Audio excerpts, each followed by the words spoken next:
Praise the Lord. இப்பொழுது எலியாவை குறித்து இந்த நாளிலே நம்ம கொஞ்ச நேரம் தியானிக்க இருக்கிறோம்.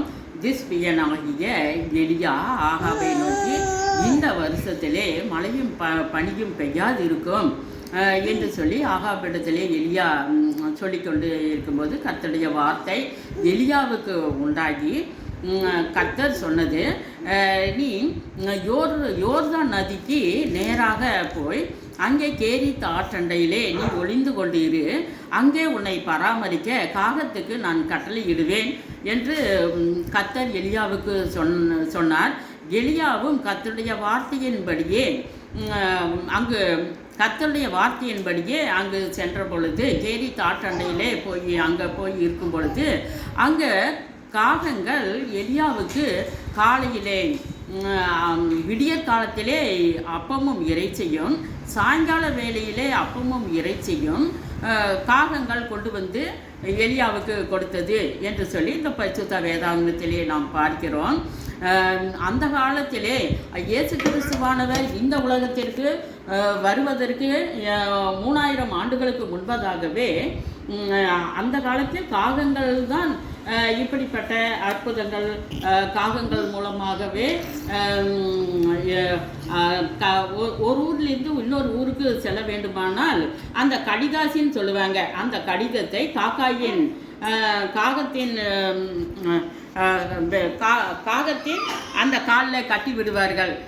அந்த காகங்கள் ஒரு ஊர்லேருந்து இன்னொரு ஊருக்கு காகங்கள் பறந்து வந்து அந்த குறிப்பிட்ட அந்த ஊரிலே அந்த வீட்டிலே கொண்டு வந்து கொடுக்குமாம். அப்படிப்பட்ட இப்பொழுதும் கூட ஒரு 100 வருஷத்துக்கு முன்னாடி கூட இந்த மாதிரி நடந்தது என்று சொல்லி நம்முடைய பெரியோர்கள் சொல்லுவார்கள். அதே போல் அப்போ எலியா அந்த கேரித் ஆற்றிலே தண்ணீரை குடித்தான். இப்படி இருக்கும்போது அந்த கேரித் ஆற்றண்டையிலே அந்த தண்ணீரும் வற்றி விட்டது.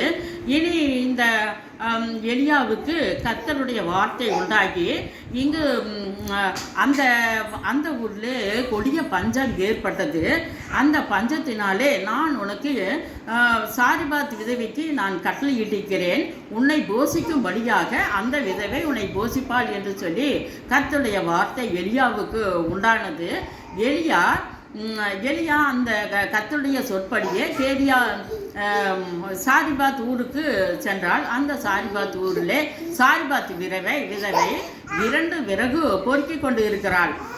அவள் பொறுக்கி கொண்டு வீட்டிற்கு வரும் பொழுது இந்த எலியா வீட்டுக்குள்ளே போகும் பொழுது, எனக்கு கொஞ்சம் தண்ணீர் கொண்டுட்டு வா என்று எலியா அந்த சாரிபாத் இடத்திலே சொன்னால், சாரிபாத் விதவை உள்ளே போய் தண்ணி கொண்டுட்டு வரும் பொழுது எலியா அப்படியே எனக்கு கொஞ்சம் ஒரு அடையை செய்து எனக்கு முதலாவது கொண்டுட்டு வா என்று சொல்லும் பொழுது, அப்பொழுது அந்த சாரிபாத் விதவை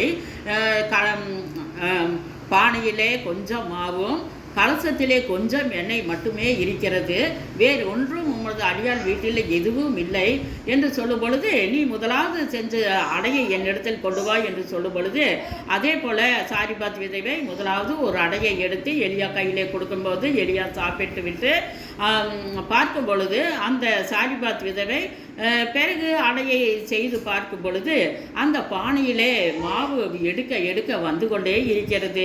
கலசத்திலே எண்ணெய் எடுக்க அதுவும் வந்து கொண்டே இருக்கிறது. அந்த கொடிய பஞ்சகாலத்திலும் கூட சாரிபாத் விதவை வீட்டிலே ஒரு பெரிய ஒரு ஆசீர்வாதம் எலியாவை கொண்டு கர்த்தர் செய்தார். விதவை இந்த எலியாவுக்கு தன்னுடைய மெத்தையின் மேல் ஒரு அறையை கொடுத்தாள். அந்த மெத்தையின் மேலே இந்த எலியா அங்கே இருந்து கொண்டு இருக்கும் பொழுது இந்த சாரிபாத் விதவையின் மகன் நோவு வந்து இறந்து விட்டான். இதனாலே அந்த சாரிபாத் விதவிக்கு ஒரே வருத்தம்.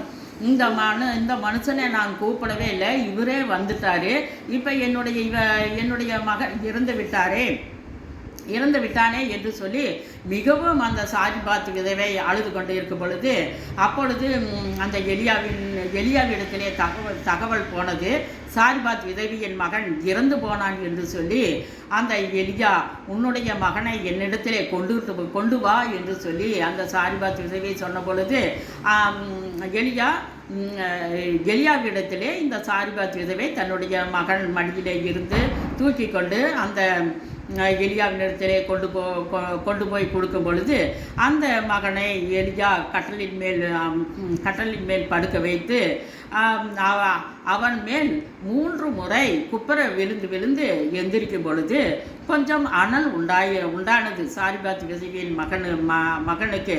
அப்போது கொஞ்சமாக அவனுடைய உயிர் திரும்ப வந்தது. உடனே அந்த பையனை எடுத்துக்கொண்டு போய் சாரிபாத் விதவியின் இடத்திலே கொடுத்து, உன்னுடைய மகன் பிழைத்து விட்டான், உயிர் திரும்ப வந்தது என்று சொல்லி எலியா சாரிபாத் விதவிக்கு கொடுக்கும் பொழுது சாரிபாத் விதவிக்கு ஒரே சந்தோஷம்.